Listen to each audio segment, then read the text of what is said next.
Hello Garden Universe, Jane here. I'm out in the potager garden right now having a rest. It's been a real busy last 5 days. This vlog is a compilation of all what I've been doing with a lot of help from dear husband. A lot of shoveling of soil, which is, you know, hard work.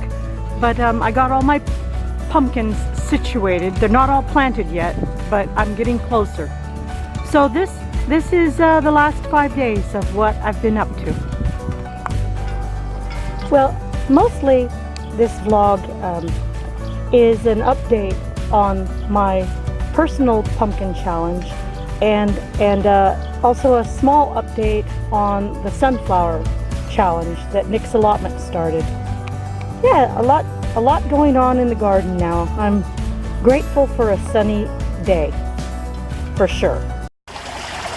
Mark Clementz, in the package of seeds that he gifted me so kindly, there was a Kentucky Wonder pole beans, green beans. I've grown them before. They're very prolific, but I've had trouble starting seeds this year. For some reason, half of the seeds I sowed came up backwards. The roots tangled up with the leaves.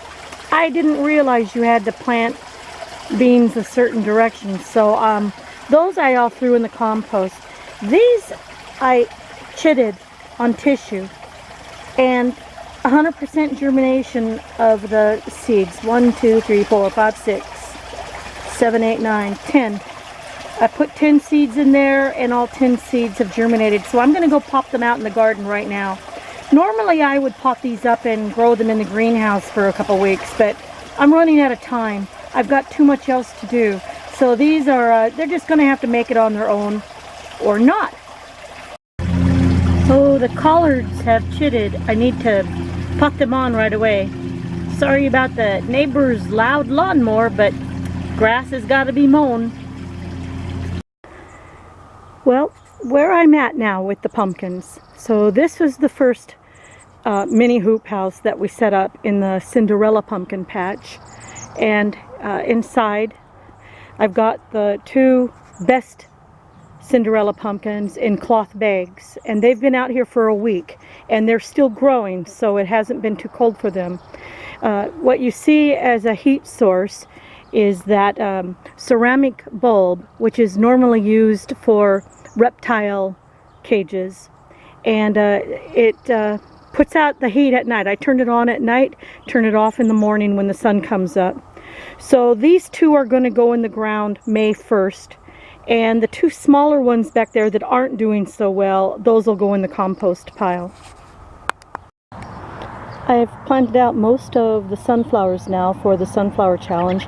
These are the mammoth Russian giants, and they are growing an inch a day since I planted them. I've taken the best 4 of each variety and put them out in the garden. I've reserved chocolate cherry for planting in pots. Well, not exactly. This is peach passion.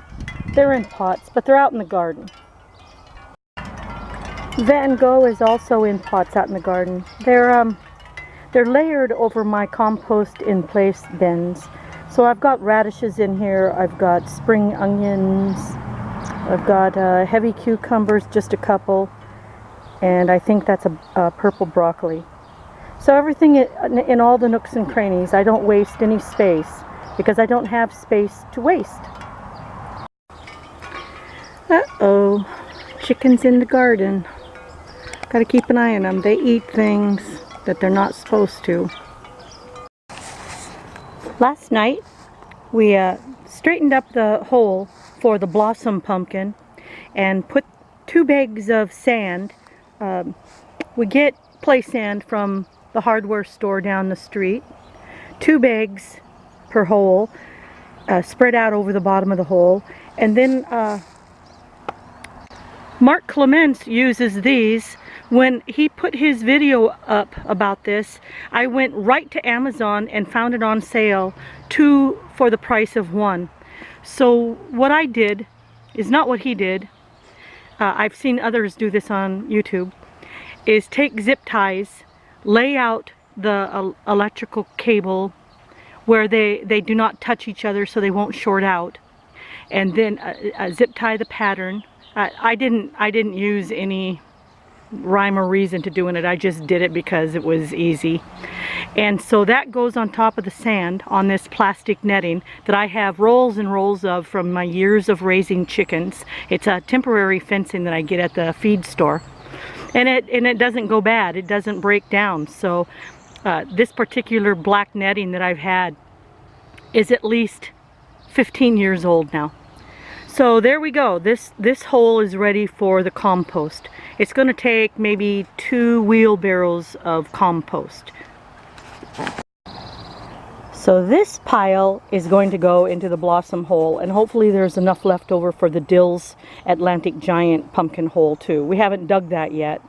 I've got a lot to do. So anyway, yeah, this is what I'm doing today. At least 2 wheelbarrows of this. Then on top of the compost, I'll be putting this whole wheelbarrow full of baked bark / peat moss mix that I got from the hardware store also, about 2.8 cubic feet. And I'm going to mix a bag of perlite into this to break it up. None of what I'm doing is perfect, and it's not meant to grow world record pumpkins. I do not have the space for a world record pumpkin. Neither do I have the resources. So I'm just trying to grow the biggest pumpkins I have ever grown. Which, if I grow one over 100 pounds, that's a record for me. I started in on the compost pile and was able, until I wore out, to add 3 of these orange tubs. I don't know how many bushels that is, but there's the blossom pumpkin hole. So 3 of those tubs full of compost. Next up is the potting soil with perlite. Okay, that's done. The plastic I get on Amazon in a roll is very inexpensive. It's not really like plastic, you know, what people normally cover their hoop houses with. This is a vinyl. And because it's inexpensive and I can reuse it, it holds up real well. Yeah, this is how I'm going to heat it up. Now it's time to plug in the cord, wherever it is. Oh, there it is. Okay, I've got to go find an electrical extension. The Dill's Atlantic Giant are hardening off in the blossom tunnel. I finally got a fan going to keep the leaves from wilting. That seems to be working pretty well. What I've learned about these cloth bags, of which I will never grow pumpkins in again, is that you think you're giving them enough water, but you're not. When I transplanted the Cinderella pumpkins, they were only damp about 4 inches down, and the rest of the soil in the bag was bone dry. So I'm just saturating these bags, and I think before I plant them I may be sitting them in a basin to soak up even more water. But they're alive, so I really can't complain. They're alive and growing. They're not stunted or harmed in any way from what I've been doing so far.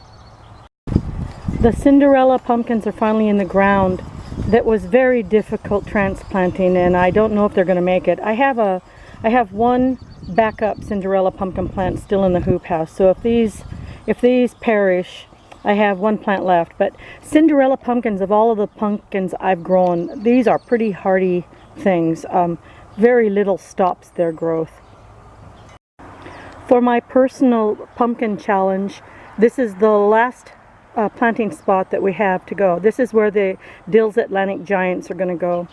They're going to be competing out here with roses and in the raspberry patch. So there's not a lot of room, but everything is just going to have to duke it out. And the strongest plant wins.